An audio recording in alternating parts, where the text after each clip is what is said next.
안녕하세요. 금요사건 파일 디바제시카입니다. 2013년 2월 20일 충청북도 청주의 한 병원에 구급차가 들어섭니다. 그리고 특이하게도 경찰차와 국가수까지 뒤를 이었죠. 이게 심상치 않은 분위기였는데 그도 그럴 게 들것에 실려서 병원으로 옮겨지는 게 환자가 아니었기 때문입니다. 그건 김장용 비닐에 꽁꽁 쌓인 물체였어요. 조심스럽게 비닐을 벗겨내 보니까 그 안에서 이불과 신문지로 막 둘러싸인 기괴한 형태가 보였죠. 이후로도 무려 10겹이나 계속해서 벗겨냈는데 비로소 검게 변한 사람의 두 발이 드러납니다. 실화파가 상당히 진행된 사람 시신이었습니다. 여러분, 참고로 실화파라는 건 시체가 부패되는 대신에 마치 밀랍처럼 변해버린 걸 의미합니다. 거의 밀화나 다름없는 거죠. 이 시신이 여태 썩지 않고 이렇게 보존될 수 있었던 이유는 꽤 오랜 기간 동안 공기와 접촉되지 않게 꽁꽁 쌓여매 있었기 때문이에요. 근데 이게 다는 아니었죠. 그 김장용 비닐 안에서 다량의 습기 제거제가 발견됩니다.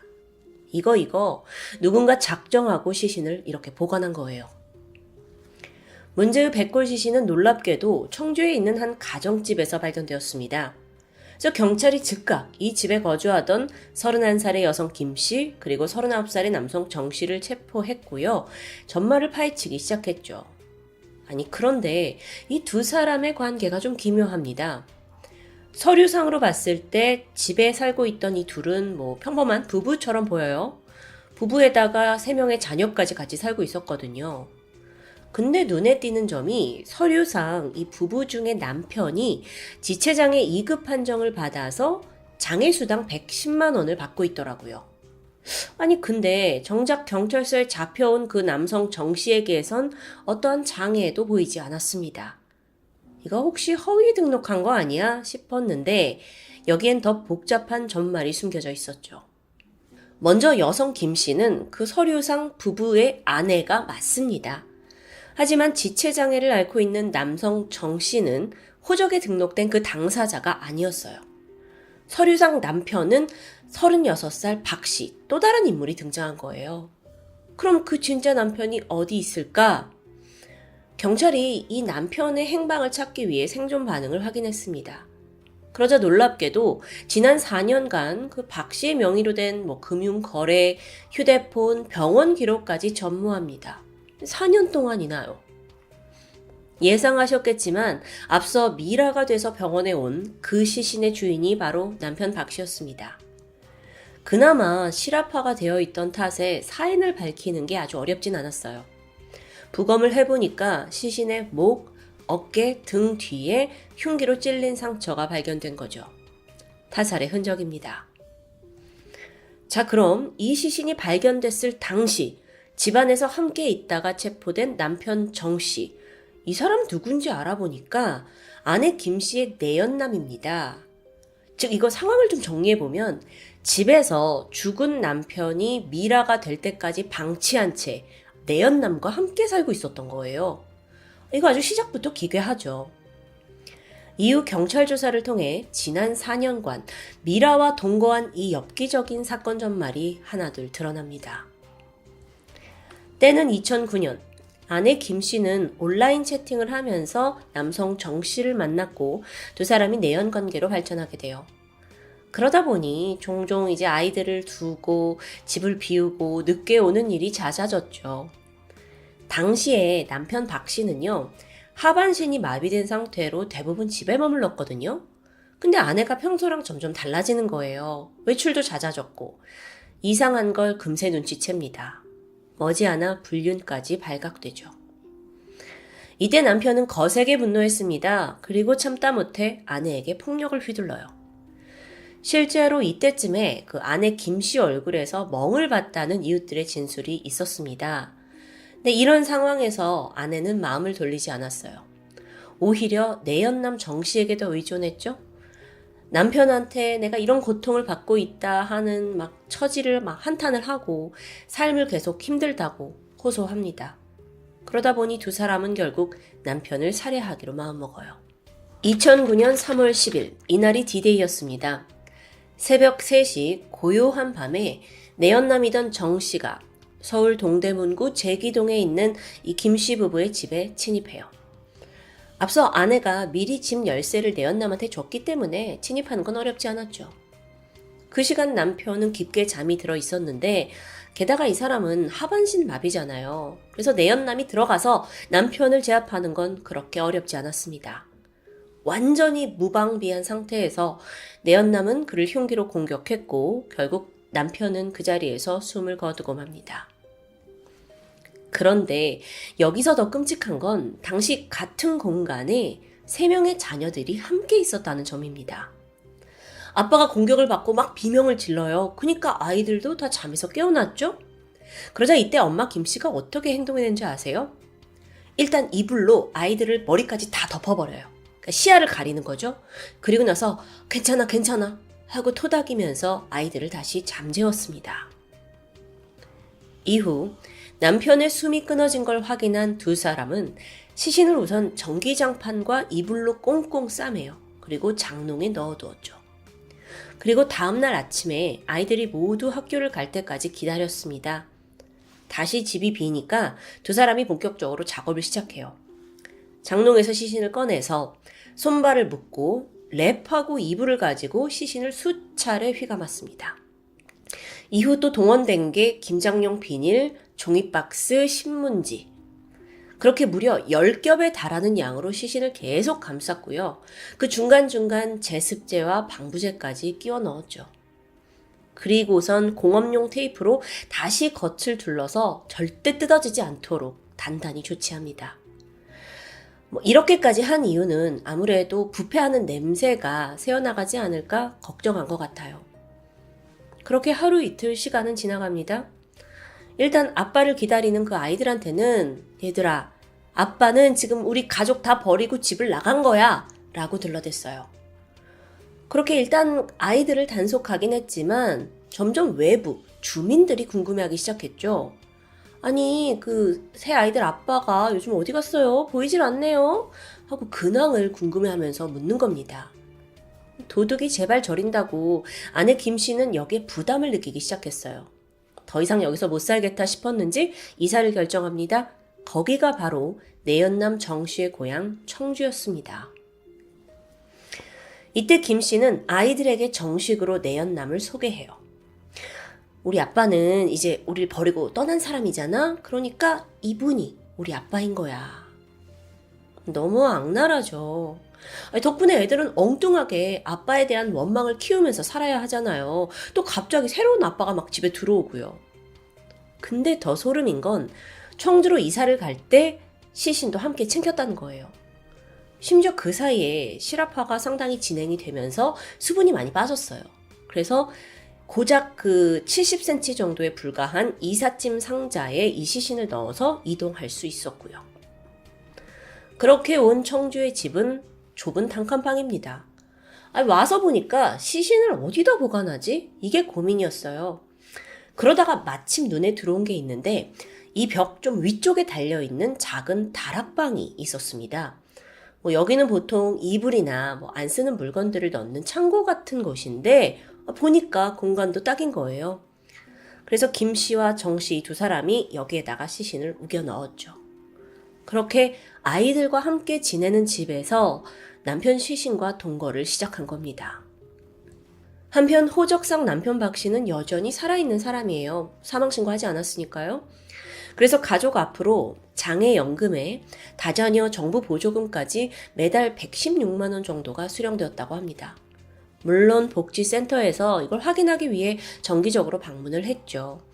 근데 아내 김 씨가 그럴 때마다 남편이 지금 막 외출했다, 가족을 친척을 만나러 갔다 이렇게 둘러대면서 직원을 겨우 돌려보냈다고 합니다. 그렇게 무려 4년이라는 시간을 보낸 거예요. 아니 그러면 도대체 어떻게 이 사건이 수면에 드러나게 된 걸까요? 이거 자칫하면 그냥 영영 그 다락방 안에서 시신이 방치된 채 숨겨질 뻔했거든요. 발단은 아주 사소한 일 때문이었습니다. 새로운 아빠 그 내연남 정 씨가 어느 날 술을 먹은 거예요. 근데 이 사람이 좀 평소에도 술과 좀 도박에 푹 빠져 살던 인물이었습니다.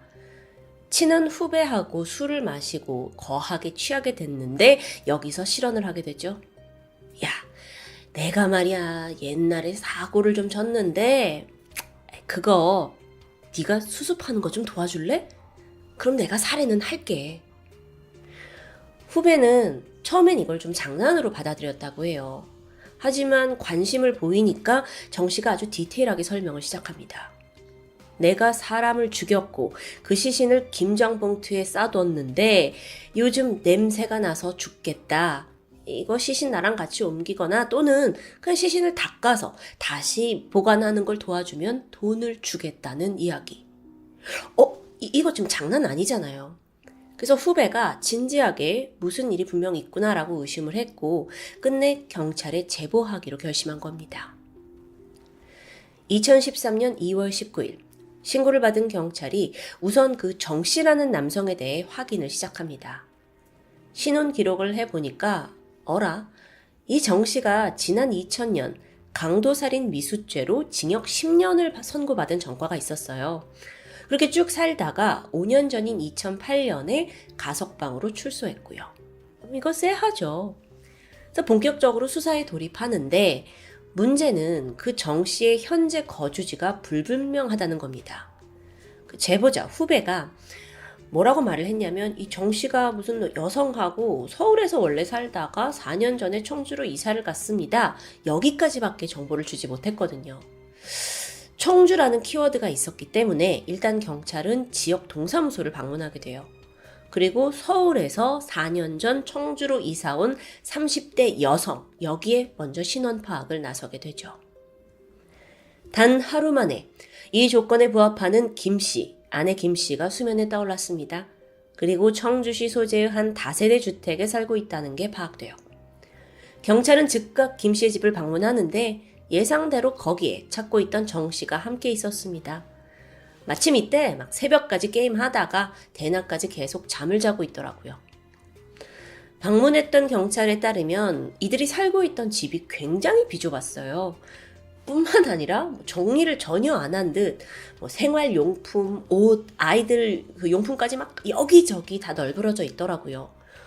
이렇게 좁고 어지러운 공간에서 애셋을 키우고 있다는 게 믿기지 않을 정도였고요. 갑작스럽게 경찰이 왔잖아요. 여기에 아내 김 씨가 거의 얼어붙은 듯 행동합니다. 경찰은 이미 알고 있었기 때문에 바로 다락방 수색했고 거기서 미라화된 시신이 발견된 겁니다. 김 씨와 정 씨는 자포자기한 듯 순순히 범행을 자백했죠. 그렇게 검거된 두 사람, 이 경찰 조사에서 아내 김 씨는 남편을 살해한 동기에 대해서 내가 도저히 폭력을 견딜 수 없었고 그러면서 아이들과는 떨어져 살 수 없기 때문에 그냥 남편을 죽이기로 했다고 말합니다.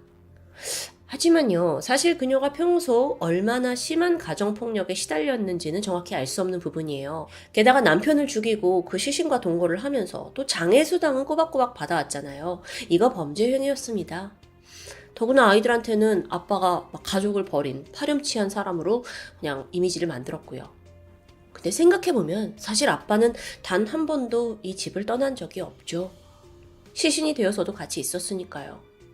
아니 근데 도대체 어떻게 시신을 그렇게 애들도 있는 집에 둘 생각을 한 걸까요? 그리고 도대체 얼마나 여기에 방치할 수 있냐고요. 이제 재판 결과가 남았습니다. 근데 놀랍게도 1심에서 김 씨가 다소 가벼운 징역인 7년형을 받아요. 재판부가 뭐라고 했냐면 남편의 가정폭력에 시달리다가 내연남을 만나서 다소 소극적으로 범행에 가담한 것이고 또 자녀 3명을 양육해야 하기에 이렇게 징역을 한다라고 밝혔는데요.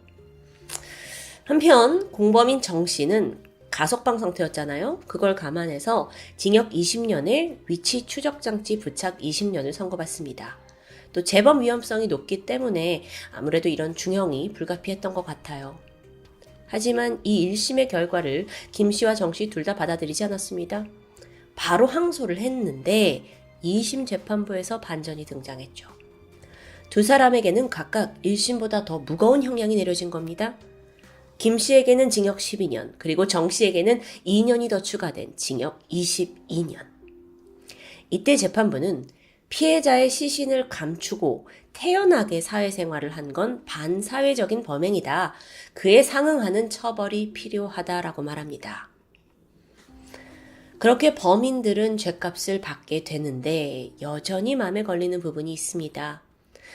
아무런 죄 없는 그 3명의 자녀들, 무려 4년간 떠난 줄 알았던 아빠와 사실은 같은 집에서 살고 있었다는 걸 알았을 때 아이들이 받을 충격과 트라우마가 어느 정도였을지 상상도 힘들죠. 지금쯤 이 아이들이 건강한 환경에서 잘 성장하고 있길 바라겠습니다. 지금까지 금요사건 파일 디바제시카입니다. 안녕하세요. 금요사건 파일 디바제시카입니다.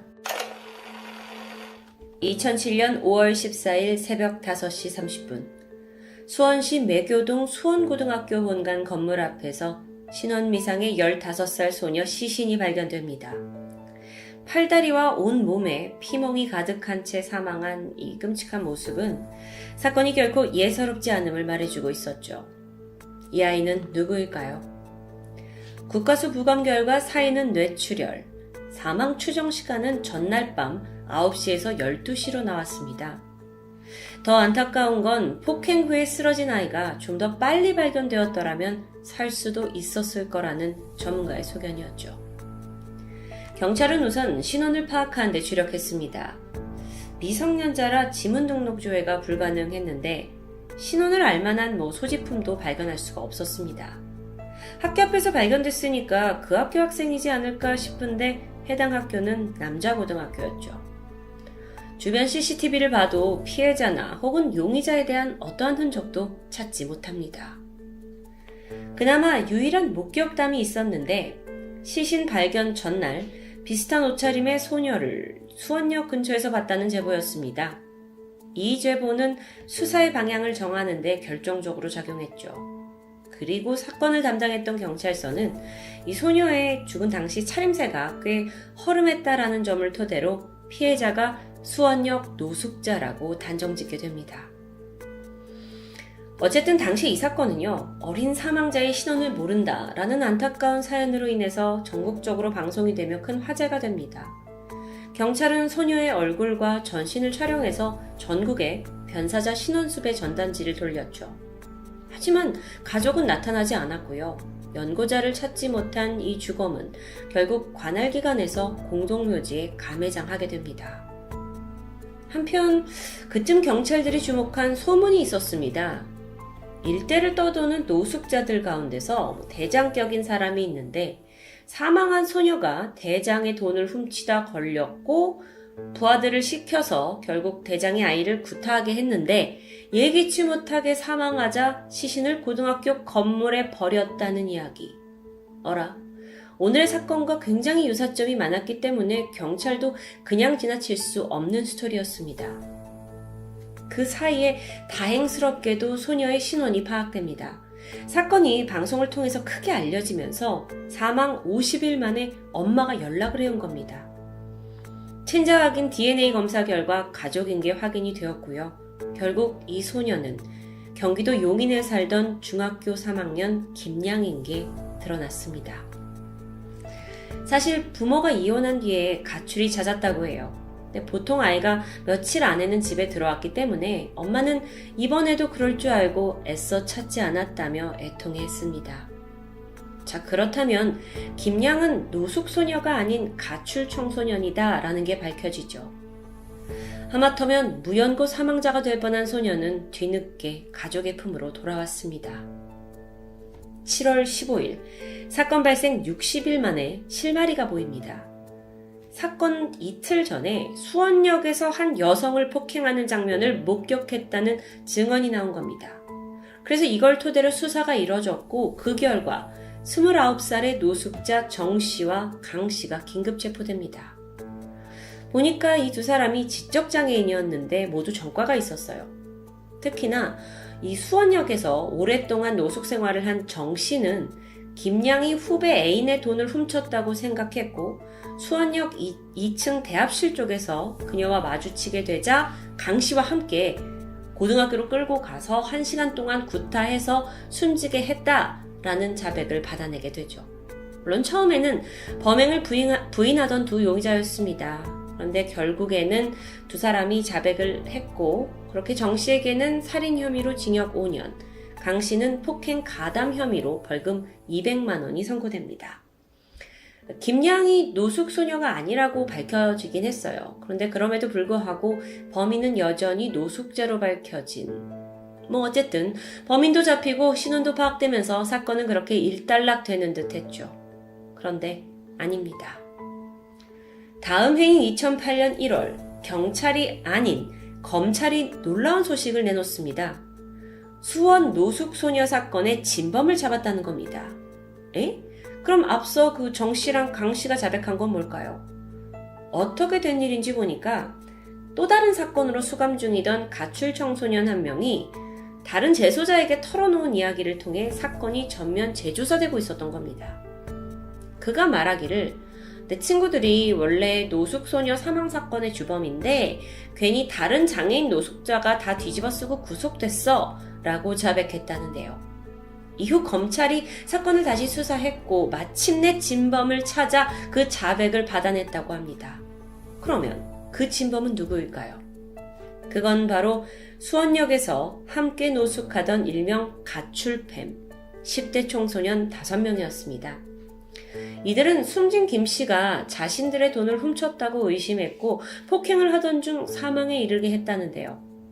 자, 그러면 여러분 진범을 찾았으니까 기존의 정 씨랑 강 씨는 무죄인 걸까요? 아니요.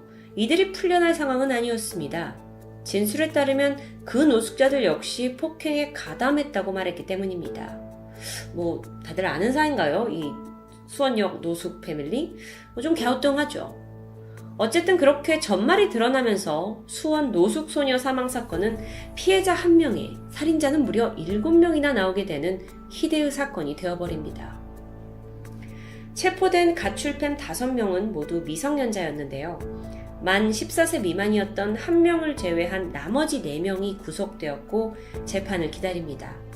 그런데 또 한 번 이상한 일이 벌어져요. 처음엔 순순히 범행을 시인하던 이 청소년들이 막상 재판이 시작되니까 범행 사실을 완강히 부인하기 시작한 겁니다. 게다가 이들이 뭐라고 하냐면 경찰과 검찰이 자백을 강요했다라고 주장합니다. 심지어 징역을 살고 있던 그 예전 범인 정 씨도 증인으로 참석을 했는데요. 물론 이 청소년들 모두 노숙소녀 사망사건과 아무 관련이 없다라면서 혐의를 부인했죠. 그때 모두 고등학교가 아니라 자신들은 수원역에 있었다고 다 증언했어요.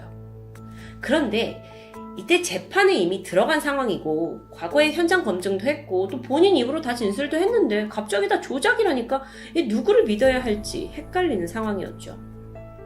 그런데 사실 이들이 용의자로 지목된 과정을 자세히 살펴보니까 좀 허술하다는 느낌이 들었습니다. 일단 결정적인 물증이 전혀 없어요. 경찰은 노숙자가 죽였다더라, 폭행했다더라 라는 소문을 토대로 정 씨와 강 씨를 잡아들였고요. 뒤이어 검찰 또한 진범이 가출 청소년들이라더라 라는 제보에 의해 수사에 착수했습니다. 그렇다 보니 실질적인 물증이 없어요. 이후에 용의자 7명을 둘러싼 끈질긴 법적 공방이 시작됐죠. 증언이 다 한결같습니다. 현장에 가본 적도 없다. 경찰이 시킨 대로만 하면 금방 끝난다고 했다. 당시 이들을 담당하던 변호사는 2년차 새내기 국선 변호사 박준영 씨였습니다. 박 변호사 역시 처음에는 아이들의 말을 믿을 수 없었다고 해요. 7명 전부는 아니더라도 그 중에 최소 1~2명은 범죄에 가담했을 거라고 막연히 생각했죠. 그런데 사건을 파헤치면 파헤칠수록 수사가 매우 잘못되었다는 것을 알아차립니다. 그 한 예로요. 사건 현장인 고등학교에 찾아갔습니다. 조서상 범인들이 학교 담을 넘었다고 진술했는데 실제로 보니 담이 2m가 훌쩍 넘는 굉장히 높은 높이입니다. 그러니까 담을 넘는 게 불가능해요. 게다가 수원역과 학교 정문, 이 경로의 어디에도 CCTV 속 아이들의 모습은 찍혀있지 않습니다. 1~2명도 아닌데요. 여러분, 어쩌면 검찰, 경찰이 지목한 이 용의자들 모두 자신을 보호할 힘이 없고 미성년자에다가 도와줄 가족도 없는 아이들입니다. 심신미약자도 있고요. 그래서 얼렁뚱땅 추정과 압력에 의해서 범인으로 몰고 간 건 아닐까요? 이후 2년간 이어진 법정 공방 중에 아주 결정적인 증거가 발견됩니다.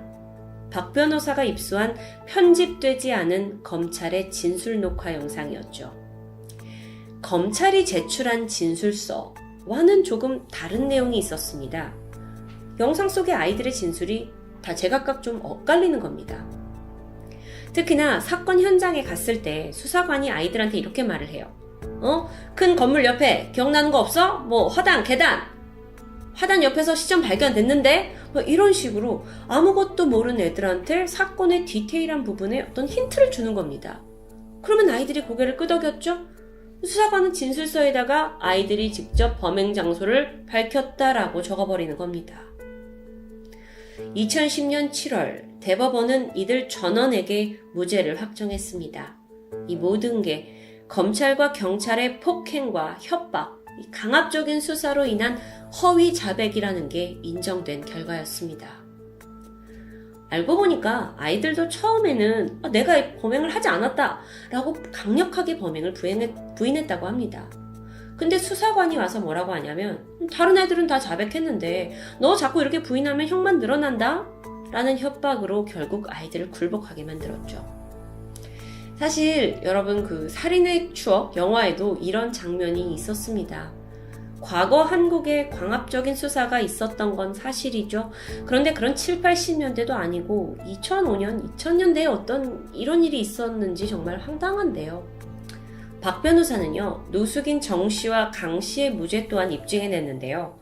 경찰이 받아냈던 그들의 진술서에서 허점을 찾아낸 겁니다.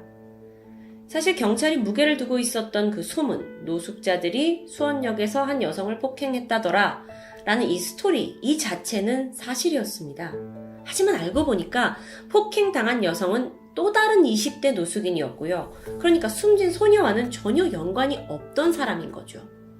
그런데 이 지적장애를 앓고 있던 용의자들은 자신들이 폭행한 20대 여성을 숨진 소녀와 동일한 인물로 착각했던 거고요. 이 착각은 경찰이 허위 자백을 받아낼 수 있는 좋은 기회로 작용했던 겁니다. 결국 이들에게도 각각 무죄 판결이 내려졌습니다. 그러면서 수원 노숙소녀 사망사건 용의자 7명 모두 누명을 벗게 되죠. 하지만 이미 정 씨는 5년 2개월의 억울한 복역을 끝내고 출소한 상태였습니다. 이 진실을 밝혀내는데 너무 오래 걸린 겁니다. 참 많은 우여곡절이 있었죠. 그 과정 중에 수사체계의 허술함이 여실히 드러나면서 이 사건은 대한민국의 잘못된 수사를 보여주는 대표적인 사례로 꼽히게 됩니다. 참 안타깝죠. 게다가 사건 자체도 지난 6년간 막 반전에 반전을 거듭하면서 진범은 밝혀내지 못한 채 결국 원점으로 돌아가 버립니다. 자, 그런데 이 사건에서 되짚어볼 부분이 있습니다. 피해자 어머니 증언에 따르면 숨진 김양은 전부터 자주 가출을 하면서 채팅으로 만난 여러 친구들과 어울렸다고 합니다. 여기서 주목할 만한 사실이 있는데 집을 나온 김양이 머물렀던 청소년 쉼터가 있습니다. 여기 기록에 따르면 그녀가 종종 친구들에게 이유 없이 구타를 당했다는 거예요. 그러면 이들이 혹여 용의자가 될 수도 있습니다. 게다가 2007년 5월 9일 김양은 가출 전에 알고 있던 친구 2명, 남자아이 1명, 여자아이 1명을 자신의 집으로 부르게 돼요. 그리고 다음날 이 셋은 엄마가 없는 틈을 타서 반지, 귀걸이, 돈이 될 만한 거를 챙겨서 집을 떠나게 되죠. 그렇게 가출했는데 나흘 뒤에 아이가 싸늘한 죽음으로 발견된 겁니다. 김양이 사망 직전까지 어울렸다던 그 남자아이와 여자아이는 누구일까요? 집에도 왔던 아이들이요. 쉼터에서 만난 것으로 추정이 되긴 하지만 정확하게 이들이 누구인지 밝혀내는 것은 어려운 문제였는데요. 그런데 당시 이 사건을 취재하던 그것이 알고 싶다 팀에서 수사보고서를 통해 미처 드러나지 못했던 증언을 하나 발견합니다. 문제의 이 댓글, 이건 해당 사건의 용의자가 수원역 노숙자로 알려졌을 때 기사에 달린 글이었습니다.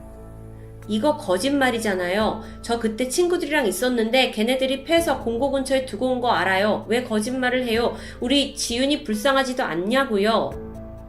여기서 지윤이는 이 숨진 김양이 온라인에서 사용하던 가명이라고 하는데요. 이 댓글을 보면 분명 사건의 내막을 알고 있는 듯한 뉘앙스입니다. 제작진은 수소문 끝에 댓글 작성자를 찾아냈죠. 그녀 역시 가출 청소년 중 한 명이었습니다. 당시에 거리를 방황하던 작성자는 우연히 천안역에서 또래 남자 2과 여자 1명을 만납니다. 그런데 이들이 한 소녀를 폭행했다는 걸 자신한테 마치 무용담처럼 자랑했다는 겁니다. 폭행을 당해서 정신을 잃은 그 피해자를 고등학교에 버려뒀고 그 전에 소녀의 집에서 반지나 귀걸이를 훔쳤다는 얘기도 덧붙였는데요. 이건 숨진 김양의 정황과 상당 부분 일치하죠. 이걸 계기로 그 천안역에서 만났다던 청소년 중 한 명인 최 씨가 참고인 자격으로 경찰에 소환됩니다. 그는 강하게 혐의를 부인했고 노숙소녀 사건조차 잘 알지 못한다고 발뺌했죠. 게다가 너무 오래전 일이라 기억나지 않는다는 태도로 일관하는데요. 과연 최 씨의 주장은 사실일까요?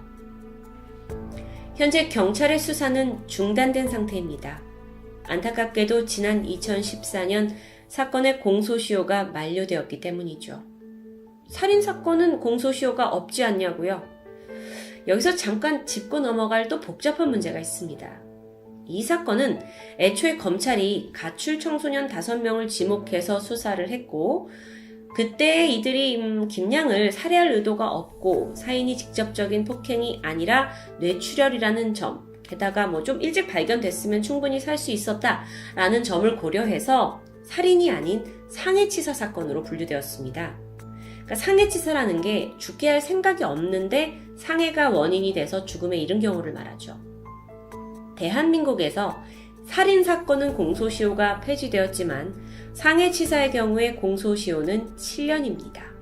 그래서 2014년 그 공소시효가 만료된 것이었죠. 결국 이 사건은 대한민국의 영구미제로 남을 가능성이 매우 높고요. 이제 사실상 진범을 잡아도 처벌이 불가능합니다. 보통 영구미제 사건들은 애초부터 단서와 증언이 너무도 제한적이라서 사건 자체를 해결하기가 너무 어려워요. 하지만 수원역 노숙소녀 사건은 오히려 억측과 강압으로 다른 사람들이 범인으로 몰려지면서 시간을 허망하게 쓴 것 같아서 정말 안타깝습니다. 그 와중에 교묘히 빠져나간 진범은 분명 비웃고 있겠죠. 한 명의 사망자와 7명의 억울한 용의자, 그리고 진실을 숨기고 있는 누군가까지. 피해자는 있지만 책임지는 사람은 아무도 없는 답답한 미제 사건입니다. 지금까지 금요사건 파일 디바제식합니다.